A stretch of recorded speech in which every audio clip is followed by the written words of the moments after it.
ఆ పసిప్రాణి పుట్టి కళ్ళు తెరిచే సమయానికి తాను ఒక పచ్చని ఆకు మీద పడుకొని ఉంది.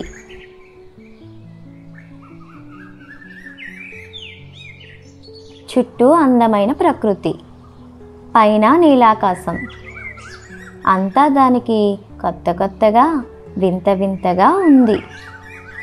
అంతలోనే దాని కడుపులో కరకరమంటూ ఆకలి. తను పడుకొని ఉన్న ఆకుని తినడం మొదలెట్టింది. ఆకలి తీరగానే నిద్ర ముంచుకొచ్చింది.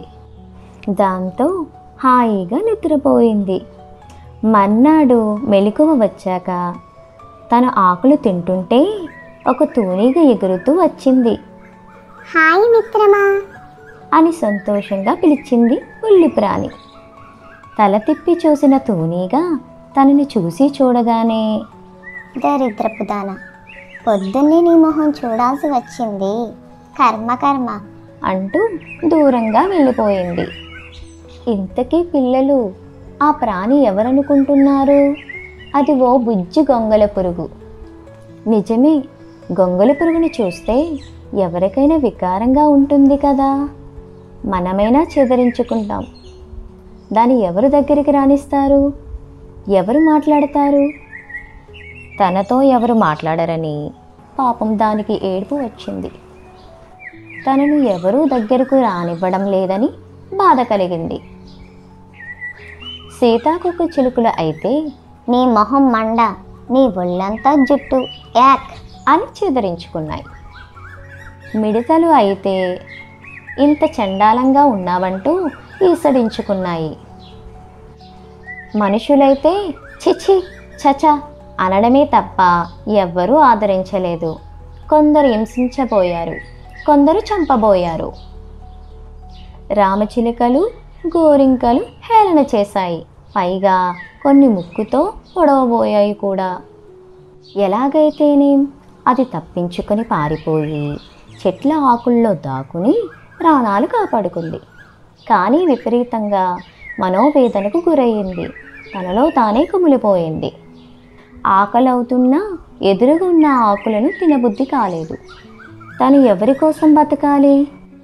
తాను చచ్చిపోయినా బాధపడేదెవరు అనుకునేసరికి దానికి ఏడుపు ఆగలేదు. ఎందుకీ జన్మ అనుకుంటూ గట్టిగా ఏడ్చేసింది. అంతలో ఎవరో బిడ్డా అని ప్రేమగా పిలిచాడు. ఆ పసిప్రాణి ఉలికిపడి చుట్టూ చూసింది. ఎవ్వరూ కనిపించలేదు. కానీ ఆ గొంతు మళ్ళీ వినిపించింది. బిడ్డా, మీరందరూ నా బిడ్డలే.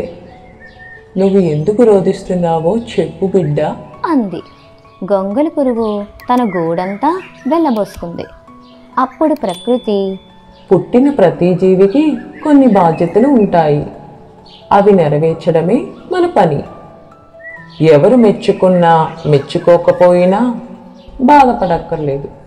నువ్వు హాయిగా తిను, నిద్రొస్తే పడుకో. అదే ప్రస్తుతం నీ విధి. నీ విధులు నువ్వు నిర్వహిస్తే చాలు.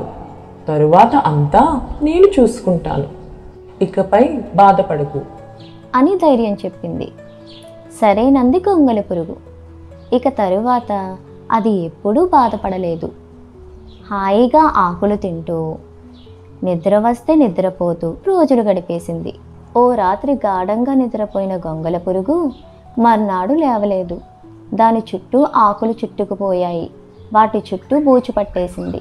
తరువాత కొన్నాళ్లకు మెలకువ వచ్చి తనని చుట్టుకున్న ఆకుల్ని, బూజును తొలగించుకొని వెలుపలికి వచ్చింది. ఆశ్చర్యం! దాని వికారమైన రూపం మాయమయ్యింది. అందమైన రంగురంగుల రెక్కలు వచ్చాయి. హాయిగా గాలిలో ఎగరసాగింది. ఇప్పుడు దానికి ఆకులు నచ్చడం లేదు. దానికి పూలల్లో తేనె చూసి నోరూరింది. పూలపైన వాలి తేనెని తాగసాగింది. ఎందరో స్నేహితులయ్యారు. ఒకప్పుడు ఈసడించుకున్న వారే ఇప్పుడు తన స్నేహం కోరుకుంటున్నారు. మన పని మనం చేసుకుపోతే ఎప్పటికైనా మంచే జరుగుతుందని దానికి అర్థమయ్యింది. పిల్లలు, ఈ నీతి మీరు గుర్తుపెట్టుకుంటారు కదూ. మా ఛానల్ కనుక మీకు నచ్చినట్లయితే లైక్ చేయండి, షేర్ చేయండి, కామెంట్ చేయండి. అలాగే సబ్స్క్రైబ్ కూడా చేసుకోండి.